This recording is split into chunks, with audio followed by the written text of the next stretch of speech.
Bonjour à tous et bienvenue dans cette vidéo. Aujourd'hui, je vais vous montrer comment installer macOS Ventura à l'aide d'une machine virtuelle sur VMware. Vous aurez ainsi un accès au système d'exploitation d'Apple directement depuis Windows.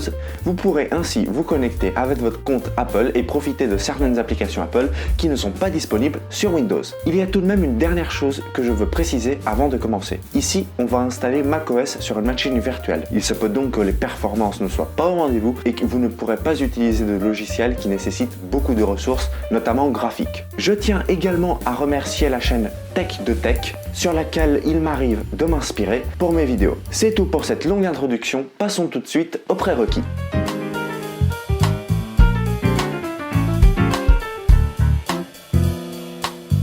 Pour créer votre machine virtuelle macOS, vous aurez besoin de VMware Workstation qui est payant ou alors VMware Player qui est sa version gratuite pour un usage personnel. Vous aurez également besoin d'un ISO de macOS Ventura. Vous aurez besoin d'un programme appelé Unlocker qui va permettre de faire tourner macOS sur VMware. Vous aurez également besoin des VMware Tools qui vont permettre d'augmenter les capacités graphiques de la machine virtuelle et qui vont activer le copier-coller entre cette dernière et le système hôte. Et enfin, un petit script à ajouter dans la configuration de votre machine virtuelle. Vous trouverez tous les liens de ces fichiers dans la description et je vous conseille vivement de tout télécharger avant de commencer à travailler sur votre machine virtuelle. Cependant, il faut faire attention à la version de VMware que vous téléchargez. Assurez-vous de bien télécharger la version 16 avec le lien qui est dans la description et non la version la plus récente qui est pour l'instant la 17. Sinon, vous ne pourrez plus démarrer votre logiciel après avoir installé l'Unlocker.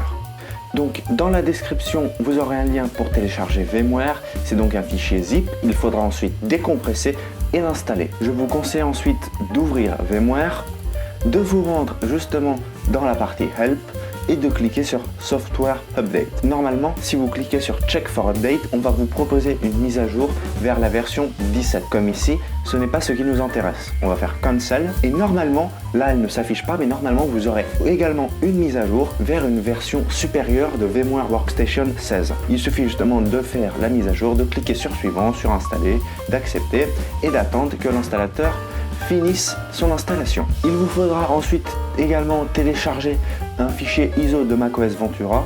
Je vous mettrai 3 différents liens dans la description s'il y a des problèmes par exemple pour celui-ci. Ensuite, il faudra également télécharger les VMware Tools pour augmenter la capacité de notre machine virtuelle. Enfin, il vous faudra également l'Unlocker qui vous permettra d'installer macOS sur VMware. Donc c'est très simple, vous téléchargez ce petit fichier là et ensuite vous le décompressez. Et ensuite il vous faudra également ce petit script, soit vous pouvez le télécharger ou alors vous faites copier-coller directement depuis ici. C'est à peu près tout ce qu'il vous faut. Ensuite nous allons justement fermer VMware Workstation.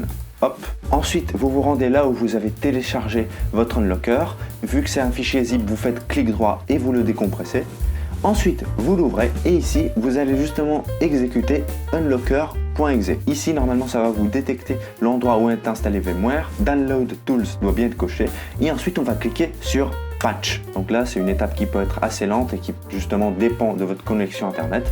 C'est pour ça qu'il faut patienter.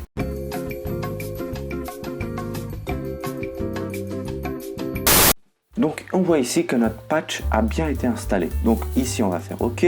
Et ensuite, justement, on va fermer notre Unlocker. Ensuite, on va justement démarrer VMware. Et ensuite, on va créer notre machine virtuelle. Pour ça, on va se rendre dans Home. On va se rendre dans Create a New Virtual Machine. Et c'est là que tout commence. Donc, on va rester sur une installation typique.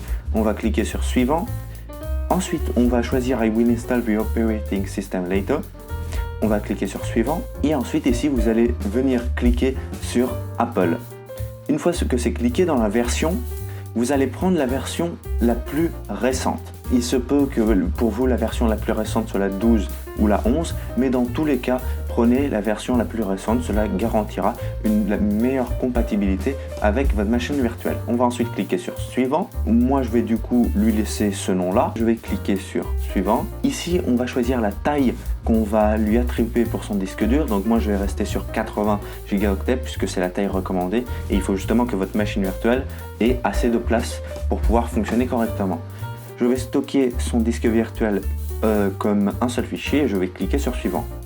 Ici, on a presque fini, mais je vais quand même cliquer sur Customize Hardware pour customiser un peu les paramètres de ma machine virtuelle. Ici, au niveau de la mémoire, je vais la laisser sur 4 Go, ça va, c'est très bien. Pour les processeurs, je vais justement lui laisser deux cœurs, puisque sur mon ordinateur, j'ai 8 cœurs au total et je pense que c'est assez correct. Ensuite, pour le DVD, on va cliquer sur Use ISO Image File. On va utiliser l'image ISO que vous avez téléchargée justement pour pouvoir installer macOS. On va cliquer sur Browse. Ensuite, moi je vais me rendre là où j'ai mon fichier et justement je vais du coup double-cliquer sur macOS Ventura. Je fais Ouvrir. Ensuite ici je vais le laisser en hâte et tout le reste me semble bon. Je vais ensuite cliquer sur Close. Je vais ensuite cliquer sur Finish. Et là, je vais justement avoir ma machine virtuelle. Dans les détails de la machine virtuelle, vous allez justement voir qu'il y a un fichier de configuration qui se trouve ici, dans mon cas, puisque c'est le dossier où j'ai sauvegardé ma machine virtuelle. Je vais du coup justement aller le chercher pour pouvoir le bidouiller. Donc, il se trouve juste là. Donc c'est macOS Ventura VMX pour moi. Je vais faire un clic droit et je vais justement l'éditer avec Notepad++. Vous pouvez également l'utiliser avec le bloc-notes, ça marche pareil. Et c'est là justement que notre petit fichier de configuration va être utile. Ici, on voit justement qu'on a une partie pour les CPU Intel et une partie pour les CPU AMD. Donc pour savoir si vous avez un CPU Intel ou AMD, il suffit de vous rendre dans votre gestionnaire des tâches, de vous rendre dans processeur et en général ici, on vous précise si c'est un Intel ou un AMD. Moi je sais que dans mon cas, c'est un Intel. Je vais du coup copier ce morceau ici, faire un copier, je vais me rendre dans ma configuration et je vais tout simplement l'ajouter ici. Ensuite, je vais retourner dans mon fichier, dans le fichier de configuration que vous trouverez dans la description et je vois qu'il y a également une partie réseau. Alors justement, je vais copier cette ligne, hop, je vais me rendre dans mon fichier de configuration et je vais justement la coller ici. Alors il faut savoir que cette ligne, vous allez justement déjà la trouver, voilà, et elle se trouve ici. Du coup, moi ce que je vais faire, c'est que je vais juste copier ça, je vais le mettre ici, et ça, je vais le supprimer. Au moins comme ça, justement, ça change la configuration à propos d'Ethernet. Je vais faire CTRL S pour sauvegarder mon fichier, et ensuite je vais le fermer, et du coup fermer Notepad++. Je retourne ensuite dans VMware, dans ma machine virtuelle macOS, et notre machine est prête à être lancée. Donc on va cliquer sur Power on this virtual machine. Hop.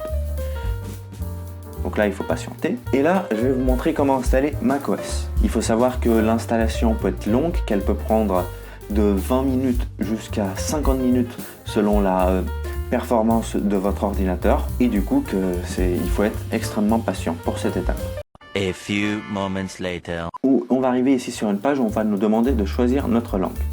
Donc moi je vais choisir français et je vais ici cliquer sur la petite flèche pour aller à la page suivante. Ici on va vous proposer plusieurs options. On va tout d'abord, avant d'installer macOS, on va aller dans l'utilitaire de disque. Cliquez sur continuer. Et ensuite ici, on va aller chercher le disque dur.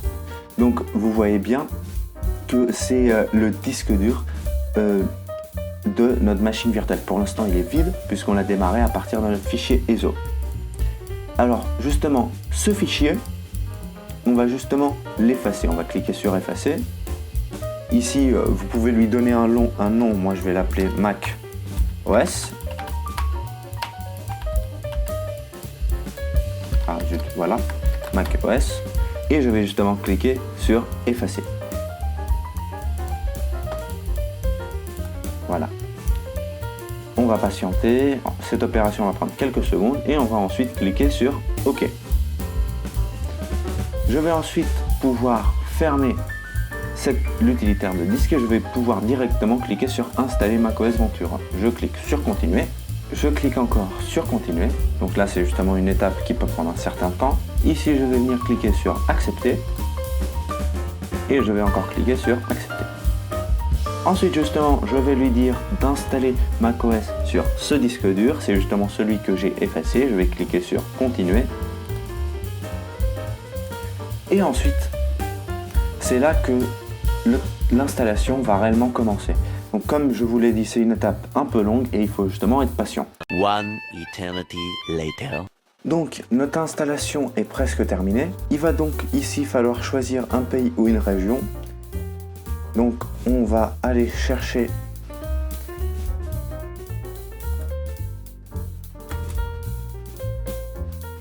la France. Alors il faut savoir que pour l'instant la machine virtuelle est très lente, mais on va justement y remédier. On clique sur continuer. Oui, donc là il y a vraiment une forte latence. Donc ici, moi je vais cliquer sur neutre. Après vous pouvez personnaliser justement. Je clique ensuite sur continuer. Ici, pour les langues préférées, les méthodes de saisie et les dictées, ça me convient, je vais cliquer sur continuer. Sinon, vous pouvez cliquer sur personnaliser les réglages. Ici, pour l'accessibilité, je ne vais pas configurer ça maintenant. Ici, pour les données et confidentialité, je vais cliquer sur continuer. Ici, pour l'assistant migration, je vais cliquer sur pas maintenant, puisque je n'ai pas de données à transférer.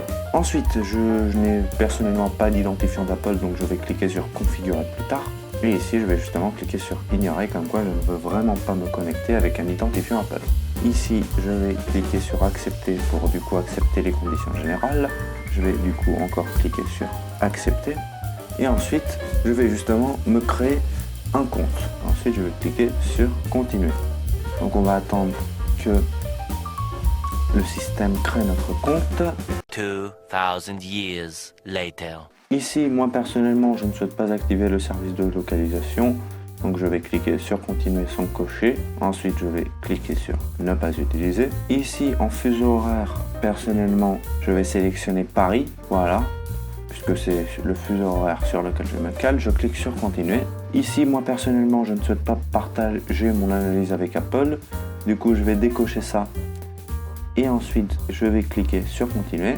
Ici, en ce qui concerne le temps d'écran, je vais cliquer sur configurer plus tard. En ce qui concerne mon style, moi je vais cliquer sur automatique puisque c'est le style qui m'intéresse. Et ensuite, justement, je vais cliquer sur continuer. Et ensuite, on a le bureau qui se charge, mais vraiment petit à petit. Alors, en attendant que le bureau se charge, nous, on va cliquer sur la petite pomme et on va cliquer sur à propos de ce Mac. Donc ici, on voit justement que pour les graphismes, on n'a justement que 3 mégaoctets. C'est très peu et c'est généralement ça qui nous ralentit. Ça nous ralentit beaucoup. Donc on va justement fermer cette petite fenêtre. Tout d'abord, on va faire ici un clic droit sur notre DVD. On va justement l'éjecter. Ensuite ici, on va aller dans les paramètres.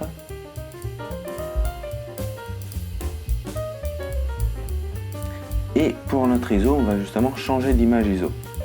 On va aller chercher une image ISO et on va justement prendre les VMworks Tools qu'on a téléchargés. Donc on les sélectionne, on clique sur ouvrir et ensuite on fait OK.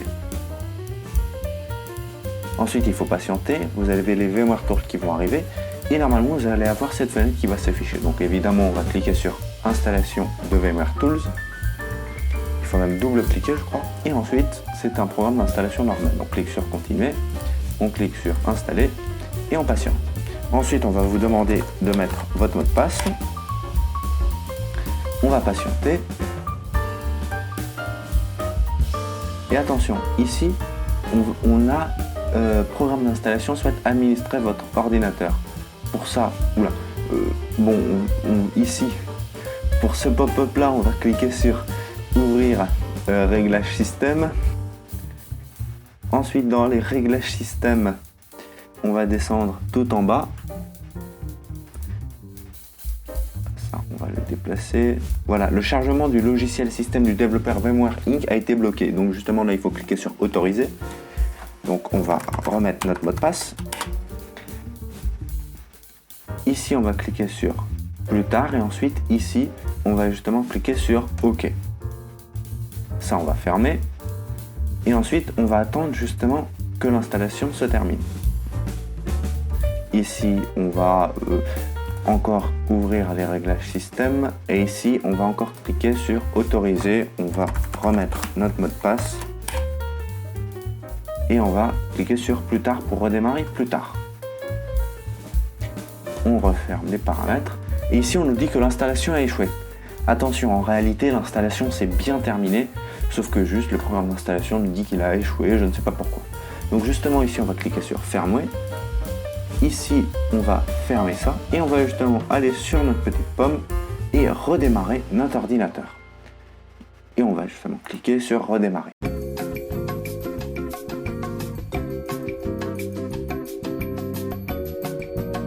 Donc une fois que notre machine virtuelle a redémarré, déjà on remarque qu'elle est en plein écran. Donc ça c'est justement grâce au VMware Tools.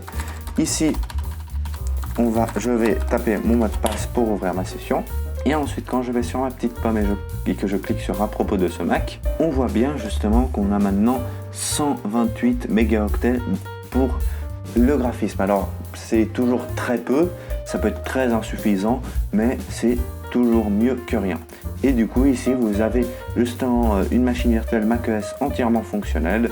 Vous pouvez vous balader dans l'explorateur de fichiers, vous pouvez tout faire, vous pouvez ouvrir n'importe quelle application, c'est comme un ordinateur Mac normal en fait. Et même Safari devrait marcher. Hop, voyons voir. Voilà, donc si par exemple je voudrais télécharger Google Chrome, je cliquerai ici sur OK, ensuite je cliquerai sur télécharger Chrome. Et ben en fait, ici on autorise et on voit bien que finalement tout marche ici pour l'instant. Donc comme je l'ai dit, c'est tout simplement comme un ordinateur Mac normal. Vous pouvez y faire à peu près tout et n'importe quoi dessus, sauf justement les activités qui demandent beaucoup de ressources en ce qui concerne l'affichage graphique. On arrive donc à la fin de la vidéo et je vous remercie beaucoup de l'avoir regardé jusqu'au bout. Si ce contenu vous a plu et vous a permis d'utiliser macOS directement depuis votre installation Windows, n'hésitez pas à mettre un pouce bleu, à vous abonner à la chaîne et à laisser un commentaire. En attendant, je vous souhaite de passer une bonne semaine et je vous donne rendez-vous lundi prochain à 16 h pour une nouvelle vidéo.